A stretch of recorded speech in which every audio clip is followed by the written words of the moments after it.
వాష్రూమ్లోని పైపెచ్చి పడి బాడీకి మొత్తం దెబ్బలు తాగడం జరిగింది.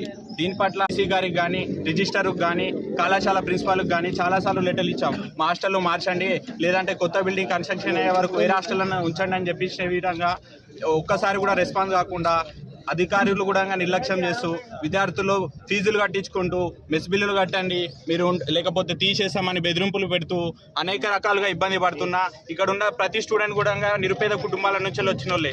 అంతంత లగ్జరీ హౌస్లు అడగకపోయినా మినిమం మౌలిక వసతులు కల్పించినటువంటి అధికారులు లేరు. అందరు అధికారులు కూడా నిర్లక్ష్యంతో ఉంటే జీవితాలన్నీ నాశనం అవుతున్నాయి. 4-5 సంవత్సరాలతో పాటు ఇదే బిల్డింగ్లలో ఉండాలంటే కుదరడం లేదు. అదేవిధంగా మౌలిక వసతులు లేవు, నీటి లేని సమస్యలు ఉన్నాయి, బెడ్లు ఉండవు, కరెక్ట్ రూమ్లు ఉండవు, మళ్ళీ కాలేజీలలో వెళ్తే ఫ్యాకల్టీ కరెక్ట్ ఉండదు.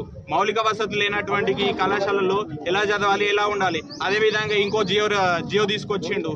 ఏ ధర్నాలు చేయొద్దు, ఎట్లా పెడితే అట్లే ఉండాలా, ఫుడ్ ఎట్లా ఉన్నా అడగొద్దు. అదే విధంగా ఎటువంటి నీళ్లు లేకున్నా నిధులు లేకున్నా యూనివర్సిటీ బావుకోరం పోరాడాలి. కానీ అదేవిధంగా ఈ అందరూ కలిసి మొత్తం యూనివర్సిటీ చుట్టూ విద్యార్థుల కంటే ఎక్కువ పోలీసులను నింపుతున్నాడు ఈ వీసీ. అధికారం వచ్చిన కొన్ని రోజులకి 3 నెలలే కాకముందే మీరు ధర్నాలు చేయొద్దు, రాస్తారోకోలు చేయొద్దు అంటూ ఇష్టం వచ్చిన జీవులు తీసుకొస్తే విద్యార్థులపై నూపుతున్నారు. గుర్తుపెట్టుకో, వచ్చి 3 నెలలు కూడా కాలేదు. ఇష్ట వ్యవసాయంగా నువ్వు వ్యవహరిస్తే విద్యార్థులు ఎవరు తట్టుకోలేరు. మిమ్మల్ని ఉండలేవు.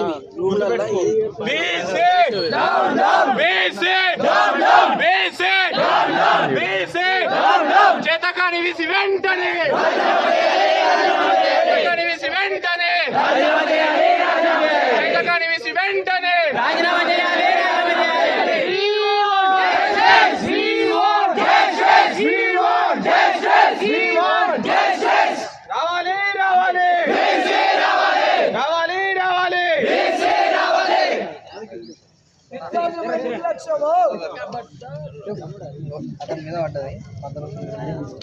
అరే నువ్వు మాట్లాడరా,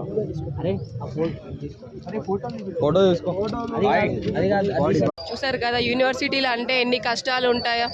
వీళ్ళకు బాత్రూమ్స్ సరిగ్గా లేవు, అలాగే వసతి గదులు సరిగ్గా లేవు. మొత్తం ఎలా ఉందో అనేది స్పష్టంగా మన వీడియోలోనే కనిపిస్తుంది.